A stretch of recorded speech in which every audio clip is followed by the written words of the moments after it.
The Cosmic Man. The spiritual alchemist conceives the universe to be an immense organic structure, or cosmic man. He perceives that individual souls are evolving from lower to higher states and entering into rapport with the whole cosmic scheme. He apprehends that a like process is going on in it, and that the universe is also evolving and eternally unfolding its infinite possibilities of expression. In tune with the pulsating heart of nature, an inner conviction floods his consciousness that every immortal soul plays a part and has its function in this glorious scheme of creation. It is a living conscious soul within the body of infinite man. Expanding its consciousness as for the moment he has done, it may even partake of the greater consciousness of the all. Thus the ineffable plan unfolds before him. Each immortal soul perpetually expands the domain of its consciousness and continually increases the power of its control over environment. The separate evolving units thread together to give more complex expression to universal consciousness and power. As a man becomes stronger when the separate cells of his body gain in vigor, so the expansion in power and more complete cooperation of souls lend increase of consciousness and power to the cosmic man. Man on earth needs the separate cells of his body and the separate thoughts of his mind. Each has a real and important function to play in his economy. If any are missing, or if they are present but attempt to do the work of others, or fail to do the work assigned to them, the man, as well as the cells, suffer.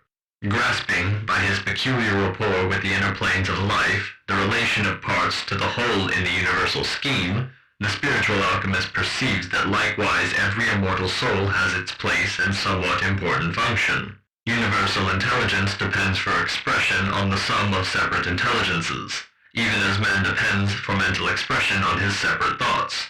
Not only does man need God, but stupendous thought though it be, there is need of God for man.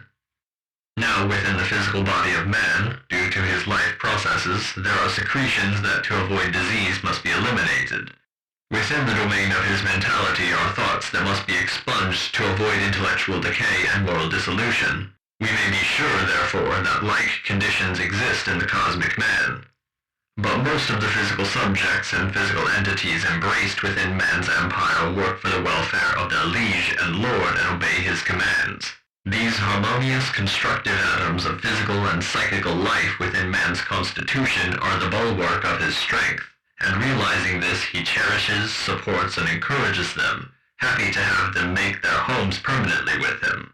Thus also the spiritual alchemist believes the universal creator cherishes, supports, and encourages those who assist his work, and takes pains that they shall not perish and that no real harms shall come to them. Other entities within the scope of man's dominion there are that almost every occasion stir up dissension and strife. These disobedient, disloyal, and disintegrative subjects he finds it necessary to discipline, or if they become too arrogant and thus threaten the whole estate, they must be deported or completely destroyed. The surgeon's knife may be the only recourse to save the life, and in the wider realm of cosmic affairs, the spiritual alchemist perceives rebellious souls, which like Lucifer would usurp the supreme authority to themselves and make selfish gratification the highest law. These, he feels sure, are not permitted to endure in their wayward course. Their continued existence depends upon a change of attitude. Only those persist that have some value as constructive workers in carrying out the divine plan. This peculiar, pervading, insistent consciousness attained through spiritual alchemy reveals, in a manner not to be denied by anyone having the experience, that the universal mind has formulated a plan for and commenced the erection of the universal structure. It informs him in terms of deep conviction that to oppose the advancement of this cosmic plan is to throw himself athwart the tides of universal life with the surety that if the course is not altered they will carry the soul into the realms of extinction. Yet it assures him also of a tremendous immortal career if he becomes a constructive part of the eternal plan. Uniting with deity, he partakes through association with deific work of the perpetually expanding life and consciousness of the infinite. Thus it is that the spiritual alchemist painstakingly scans the universe in the effort to discern the ineffable plan. He carefully studies himself and assays all his qualities and opportunities, to the end that he may find just where in the cosmic work he can be of greatest service. To be of the greatest possible service in furthering God's evolutionary plan becomes the absorbing aim of his life.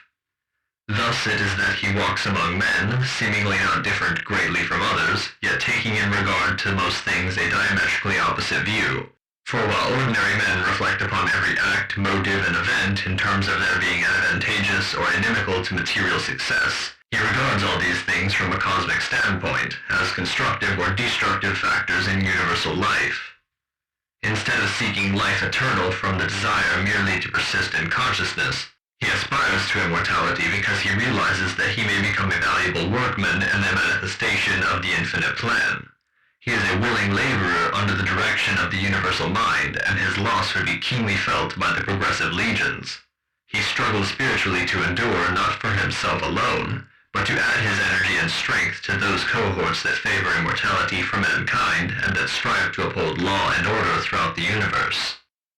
Believing that the progress of deity depends upon the progress of the various souls and entities embraced in the structure of the universal man, he considers his own intellectual and spiritual development the training to become a workman of greater skill and value. It is his duty to advance towards perfection, his duty to God above, to innumerable degrees of life below, and to mankind as a whole. Every act of his life is examined, not for its material effect, but for its influence as furthering his soul development and the cause of human progress. Every spiritual victory redounds not merely to his own credit, but places in his hands new powers that he may be used to benefit his fellow man. Thus life itself is reduced to the spiritual first matter, and its component parts evaluated by their fitness or unfitness to enter the composition of transmuted spiritual gold.